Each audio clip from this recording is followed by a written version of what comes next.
गुरुदेव आप ये हिंदी में भी अगर बताएं, काल भैरव नहीं, काल भैरव का यही है, शिव का ही रूप है। महाकाल, ऐसे काल भैरव। काल भैरव को कहते कुत्ता वाहन है। कुत्ता ज्ञान का प्रतीक है। चारों वेदों को कुत्ते के रूप में देखा, माने लॉयल्टी है उसमें, माने निष्ठा। और काशी वही है, भ्रूमध्य की जो आज्ञा चक्र है उसी को काशी बोलते हैं। तो ये जो स्थूल अर्थ एक होता है और सूक्ष्म एक और होता है। जो काल के ऊपर विजय पाले वही काल भैरव है।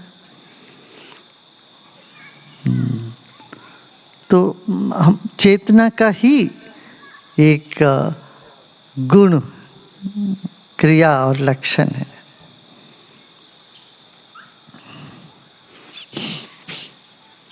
सब कुछ काल का अधीन है ना, तो हिंदी में कहते हैं काल करे सो होय, काल करे सो होय।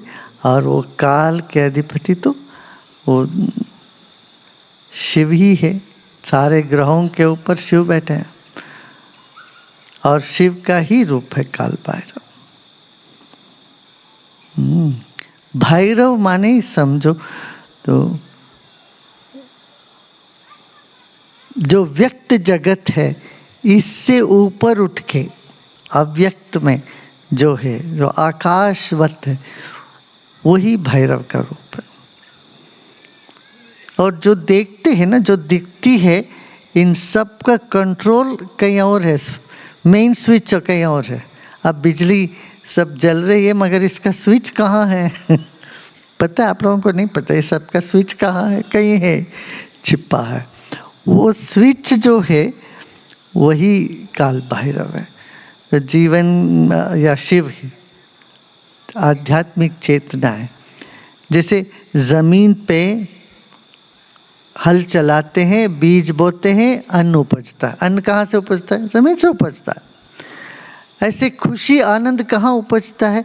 आकाश में उपजता है आनंद। तो आकाश में हल चलाओ, वहाँ मंत्रों का बीज बो, तो वहाँ से जो फल आता है वो आनंद है।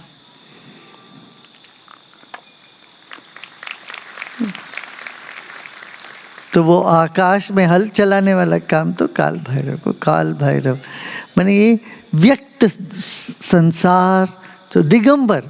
काल भैरव के दूसरा नाम है वो निवस्त्र है। कोई वस्त्र नहीं है काल भैरव के, निर्वस्त्र माने आकाश को कोई कपड़ा पहना सकते हैं क्या? ढक सकते हैं क्या? कोई चीज आकाश को ढक नहीं सकता, ना उसको धूमिल कर सकता है। काल भैरव को कोई मैल नहीं कर सकते, मैल छूता ही नहीं हूँ, इसलिए उनके लिए सब स्वीकार है। भगवान शंकर दतूरा भी लेते हैं और फूल भी लेते हैं, पत्ता भी लेते, सब कुछ। माने जो समग्र सृष्टि की जो मूल है वो आकाश, और आकाश के परे जो है वो शिव तत्व है, वही काल भैरव। काल के भी परे भैरव जो है वो काल के, अपना अंग्रेजी में कहते हैं स्पेस एंड टाइम। वो स्पेस भैरव स्पेस है, टाइम काल है। स्पेस एंड टाइम के बाहर जो जाता, देश और काल के बाहर की जो सत्ता है वही चैतन्य है। अभी वैज्ञानिकों ने कहा ना, हर चीज में जान है, माने हर चीज की अपनी चेतना है। हम लोग को लगता है मरा हुआ है, ये लकड़ी का टुकड़े में कोई जान नहीं, वो बोलते ऐसा नहीं है, हर चीज में चेतना है। दुनिया में देखोगे तो सर ग्रह उपग्रहों में का भी अपना चेतना है, मन है। ऊपर से देखोगे तो हमको लगता है पेड़ का कहाँ मन कहाँ है इसका, नहीं, पेड़ का मन सूक्ष्म ढंग से देखेंगे तो पेड़ में भी वो भाव है, मन है। कोई कुडाली लेके आता है तो उनमें घबराहट की तरंग उठते हैं, और कोई पानी लेके आते हैं तो पेड़ खुश होने लगता है। तो इस तरह से भाव जो है प्रकृति के कण कण में दिखता है। जब प्रकृति में दिखता है, अभी तो वैज्ञानिक कहते हैं सारे ब्रह्मांड में भाव ही भाव है।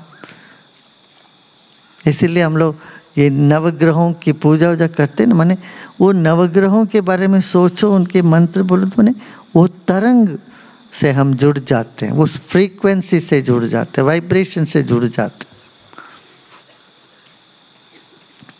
आप अपने रेडियो में, अपने चैनल में एक पर्टिकुलर फ्रीक्वेंसी को ट्यून करोगे तो क्या होता, वही फ्रीक्वेंसी आता है कि नहीं, वही डाउनलोड होता है कि नहीं तुम्हारे उसमें, तुम्हारे अपने आईपैड में या फ़ोन में।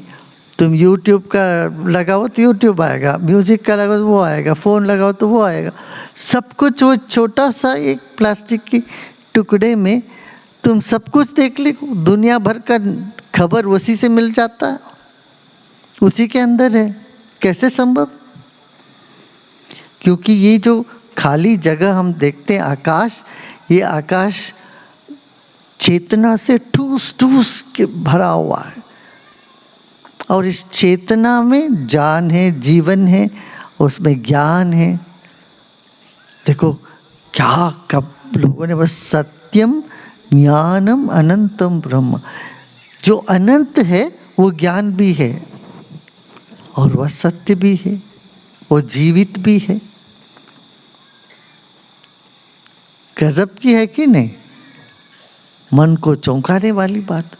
ऐसी भैरव ये चौंका देता, वाह कर हमारे भीतर।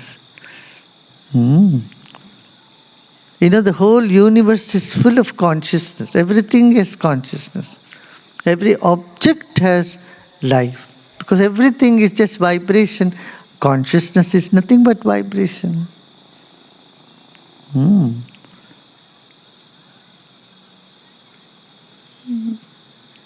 That is it.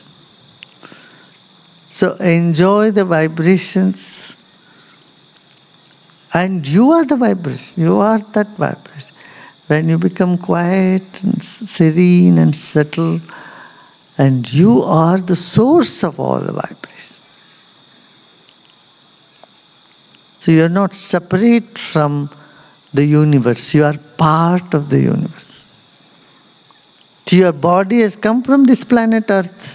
This body is part of the earth, but we don't feel that. When we feel that, it becomes meditation.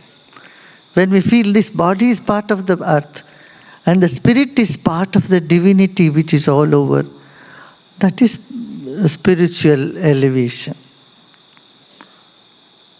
Whatever you do, you just know, you just need to realize the truth.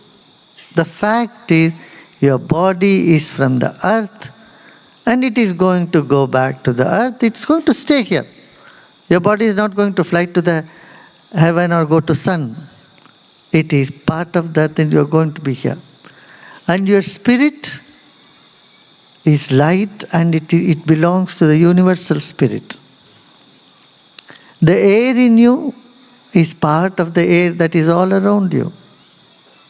You can't hold your air. I take a deep breath, this is my air, I'm not going to let go my air. No, you can't. You have to breathe out. Only then you will be alive. When you breathe out, you breathe in. You are one with the air that is all around. The two researchers spend their time studying